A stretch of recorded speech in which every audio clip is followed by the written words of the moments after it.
Hello and welcome to this Trimble Access Pipelines video tutorial on how to compute cover. You can compute cover from another point or from a surface.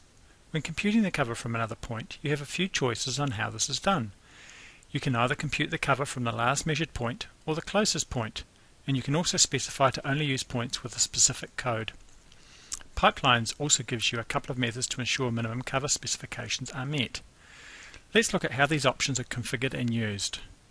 From the main pipeline screen, tap Jobs and then Pipeline Options. Tap page down until the Compute Cover group of options is displayed. Select the Compute Pipe Cover checkbox to automatically compute the pipe cover. We want to compute cover from another point's elevation, so don't select the Use Surface Model checkbox. If you would like to have pipelines warn you if a defined minimum cover has not been met, then you can configure the pipelines to do this either by defining a fixed minimum cover or by selecting a CSV file that has the cover requirements defined by station and depth. Fixed minimum cover is simple to understand, so let's use the From CSV file option and select to use pipelinescover.csv as the way to define a minimum cover for a particular station. The cover CSV file is a simple two-column CSV file that lists the station at which the cover changes. The first row contains the header, which is simply station, cover. The second row tells us that at station 0, the minimum cover needed is 1.5 meters, meters being my current job units. The third row tells us that at station 110, the minimum cover requirement changes to 2 meters, and so on. You don't necessarily want cover computed on every surveyed point, and you don't want to have to switch the cover option on and off all the time either, so cover computations are only carried out when the code used for a measurement has an attribute that is linked to the tally or joint map file. Tap on Linked Attributes in the Pipeline Options form. Scroll down on the left side, you will see that the joint ahead and behind codes are linked to the code weld, displayed on the right. Joint is linked to valve. So anytime you measure a point using the code weld or valve, the cover check routines will be invoked. Tap OK to save the changes and then tap Accept to close Pipeline Options. One last item we haven't discussed configuring are the two remaining options for computing cover from another point. You can either compute the cover from the last measured point or from the closest point. When you configure to compute the cover from the last measured point, the workflow is to always measure a natural ground shot before you measure the shot on the pipe. The software then automatically retrieves the elevation of the last measured point and compares this to the elevation of the current measurement on the weld, and from this computes the cover. If you have configured pipelines to use the closest point, then pipelines will search the current job as well as any linked job or linked CSV files to find the point closest to the point just measured and compute the cover between these 2 points. You can also configure the system to only find points to compute cover from that have a specific code, for example NG for natural ground shots.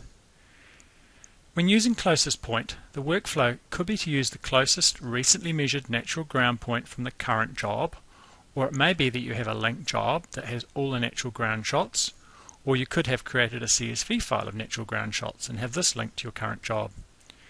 Use whichever method best suits the workflow you prefer. We're now going to demonstrate how measuring a natural ground point followed by measuring a weld automates the rest of the compute cover process. Select Measure Pipeline Points. Measure and store a ground shot near the weld that would match the natural ground when the pipe has been buried. When you measure the weld, pipelines will know from the way you have configured the options that the previously measured point is a ground shot and automatically compute the cover for you. Now measure the weld. In the code field, enter the weld code and tap Measure. When you tap Store, the compute cover screen is displayed. The first point name and elevation fields displayed are the point you have just measured on the weld. The previously measured ground point name and its code are displayed next. The distance to the ground point is computed. This is the horizontal distance between the ground and weld shot. This gives you a visual check to ensure you are using the correct point. The ground point elevation is displayed next, along with the cover computed between these two elevations. If your workflow is to always measure a natural ground shot before a shot on the joint, then there is normally nothing more to do here.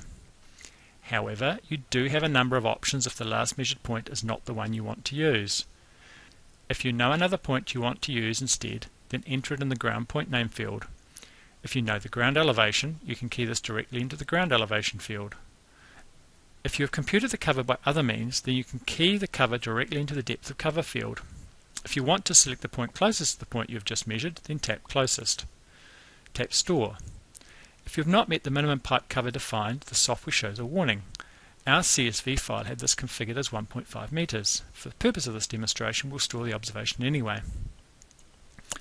The attributes of weld as defined in the FXL are now displayed. Update these as required and tap Store. Before we finish this video, let's take a quick look at computing cover from a surface.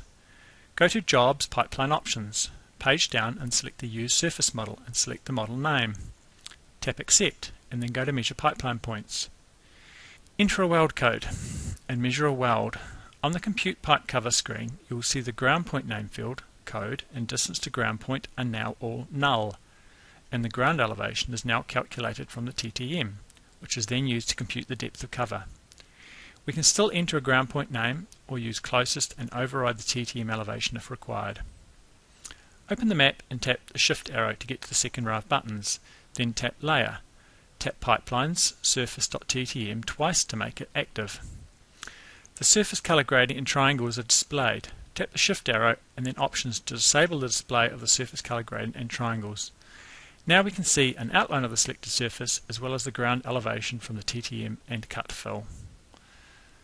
This completes our video about computing cover. Please see the link displayed for more information about Trimble Access pipelines. Thank you.